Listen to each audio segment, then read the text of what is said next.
Assalamualaikum warahmatullahi wabarakatuh. Hai Sobat Ilman Med, kembali lagi di channel Ilman FP Med.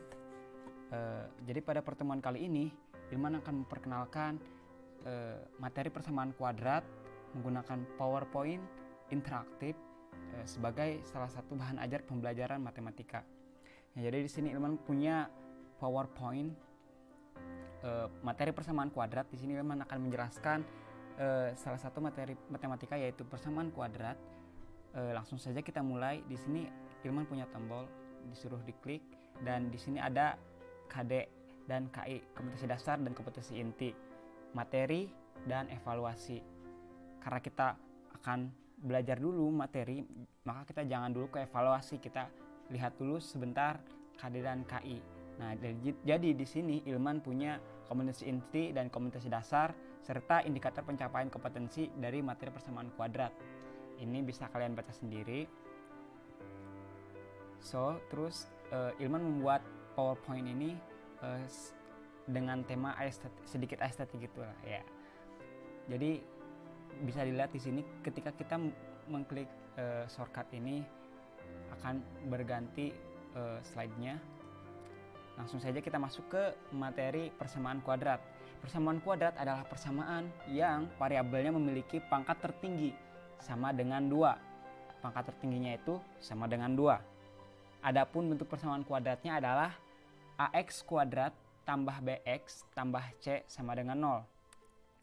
Di mana A dan B-nya itu merupakan koefisien dan syarat A-nya itu tidak boleh sama dengan 0. Nah, ingat nih teman-teman, A-nya itu tidak boleh sama dengan 0. Karena kalau misalkan A-nya itu sama dengan 0, maka persamaan ini menjadi persamaan linear.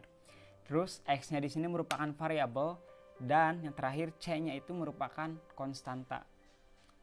Baik, setelah kita mengenali bentuk umum persamaan kuadrat, kita lanjut ke materi selanjutnya yaitu menentukan akar-akar persamaan kuadrat. Yang pertama ada pemaktoran atau lebih kita kenal juga dengan faktorisasi. Nah, teman-teman juga pasti pas SMP sudah ada yang belajar bahwa persamaan X kuadrat plus BX plus C itu bisa difaktorkan menjadi X plus P dan X min Q, X plus P dan X plus Q, di mana akar-akarnya berarti X sama dengan negatif P dan X sama dengan negatif Q. Adapun kalau yang kedua ini jenis sama aja, namun A-nya di sini lebih dari 1. Jadi A-nya itu bisa 2x kuadrat plus bla bla bla, 3x kuadrat plus bla bla bla, sama aja.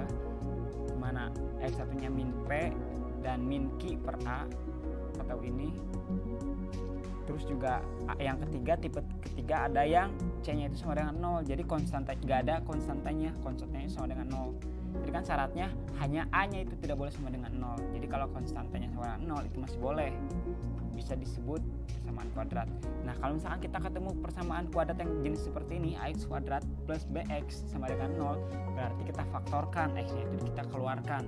X dikali pakai kurung AX tambah B sama dengan 0, di mana berarti akarnya X-nya sama dengan 0 dan X-nya sama dengan min B per A. Nah, sebenarnya masih ada lagi yaitu menentukan kuadrat sempurna, dan nanti kuadrat sempurna itu bisa kita gunakan untuk menentukan rumus kuadratik atau rumus yang sering kita kenal dengan rumus ABC. Nah, ini rumus ABC-nya itu.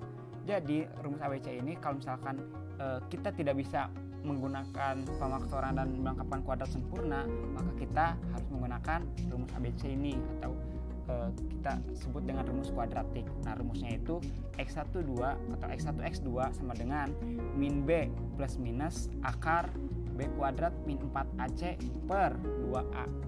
Nah, teman-teman, jadi di sini akarnya itu ada 2. Yang pertama adalah X1-nya itu min B plus akar B kuadrat min 4AC per 2A, dan X2-nya min B min atau min B dikurangi akar B kuadrat min 4AC per 2A. Nah, mari kita lanjut ke materi selanjutnya, yaitu ke jenis-jenis akar persamaan kuadrat. Nah, tadi kan di dalam rumus ABC ada rumus ini nih, B kuadrat min 4AC. Nah, itu tuh sebenarnya dikenal dengan atau disebut dengan diskriminan. Nah, terus nilai diskriminan itu ada pengaruhnya ke jenis-jenis akar. Nah, jika D-nya itu kurang dari 0, maka kedua akarnya itu tidak real. Gitu ya teman-teman. Jadi jika D-nya itu atau diskriminannya itu kurang dari 0, maka kedua akarnya itu tidak real.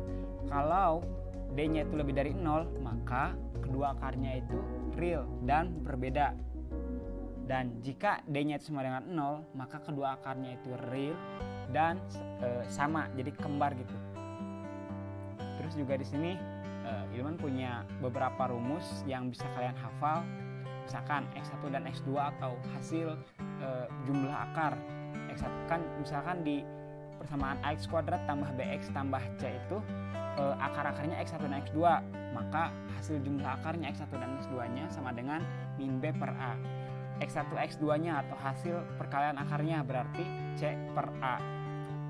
Terus X1 kuadrat tambah X2 kuadrat sama dengan, ini kan dari rumus ini nih, X1 tambah X2 dikuadratkan itu sama dengan X1 kuadrat tambah X2 kuadrat tambah 2X1 X2. Maka kalau misalkan X1 kuadrat tambah X2 kuadrat itu ini dikuadratkan dikurangi 2X1 X2.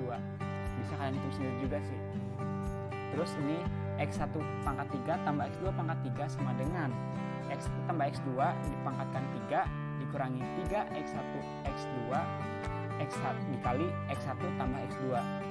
Ini ada juga 1 per X1 tambah 1 per X2 itu sama dengan X1 tambah X2 per X1 kali X2. Nah, materi yang terakhir adalah menyusun persamaan kuadrat baru, di mana di sini ketika kita mempunyai akar, gimana sih caranya menyusun persamaan kuadrat baru? Nah, di sini rumusnya X kuadrat dikurangi X1 tambah X2 X. Berarti X1 tambah X2 itu hasil jumlah akar, ini min B per A. Terus tambah X1 kali X2. X1 kali X2 itu hasil kali akar. Nah, sama dengan 0. Maka kita bisa verbalkan untuk menyusun persamaan kuadrat baru, maka rumusnya X kuadrat min jumlah akar kali X tambah hasil kali akar sama dengan 0. Gitu teman-teman. Lanjut ke slide selanjutnya. Nah, di sini evaluasi. Apakah Anda sudah memahami suatu materi persamaan kuadrat? Jika belum, silahkan pelajari kembali materi persamaan kuadrat. Jika sudah, yuk kerjakan latihannya. Nah, di sini kalau misalkan teman-teman masih belum mengerti, kita harus mengecek lagi atau mempelajari lagi materi yang tadi. Maka slide ini akan menuju ke slide awal yang tadi materinya. Dan apabila sudah ngerti nih, mari kita kerjain dulu latihannya. Nah, persamaan kuadrat evaluasi. Mari kita langsung mulai ke latihan soal. Nomor 1, persamaan kuadratnya akar-akarnya 2 dan min 4. Coba teman-teman kalau misalkan mau menjawab juga boleh. Jadi kalian harus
teman-teman bisa pause lagi. Ini jawabannya adalah 14. Lanjut ke nomor 5. Teman-teman bisa pause juga. Atau mungkin kalau misalkan teman-teman mau nebak juga boleh. Ya, salah. Yeay, benar. Jadi jawabannya C. Jadi tombol-tombol ini sudah Ilman sinkronkan, udah Ilman setting untuk di trigger. Apabila kita menjawab ini berarti benar, apabila kita menjawab jawaban yang salah berarti akan muncul animasi yang salah. Nomor selanjutnya bisa kalian jawab lagi. Sini Ilman tebak-tebak saja. Yeay, benar. Nomor 8. Jika kuadrat tambah 18 adalah P dan Q, maka persamaan kuadrat yang akar-akarnya P kuadrat dan Q kuadrat, berarti jawabannya D. Benar.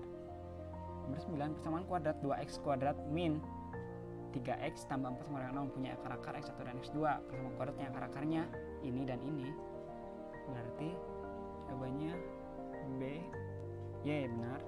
Dan yang terakhir, jika salah satu akar persamaan ax kuadrat tambah 5x min 12 sama dengan 0 adalah 2, maka jawabannya D, bukan sih? Yeay, benar. Nah, itu teman-teman PowerPoint interaktif. Jadi PowerPoint ini bisa dijadikan salah satu bahan ajar, salah satu media, salah satu alat peraga untuk teman-teman ngejelasin ke siswa-siswa atau ke para peserta didik. Nah, ini kalau misalkan Ilman lihatkan, ini merupakan beberapa ornamen gitu.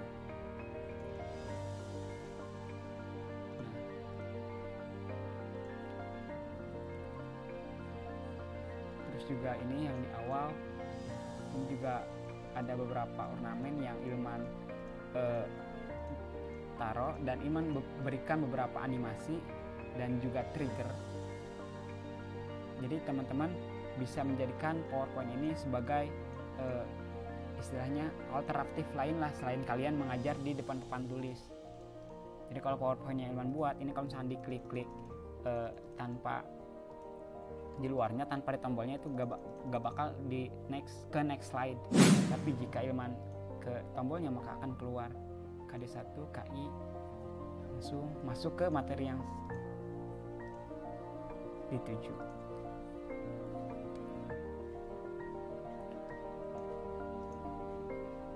Baik teman-teman, mungkin cukup sekian yang dapat Ilman sampaikan. Kurang lebihnya mohon maaf. Wassalamualaikum warahmatullahi wabarakatuh. Terima kasih.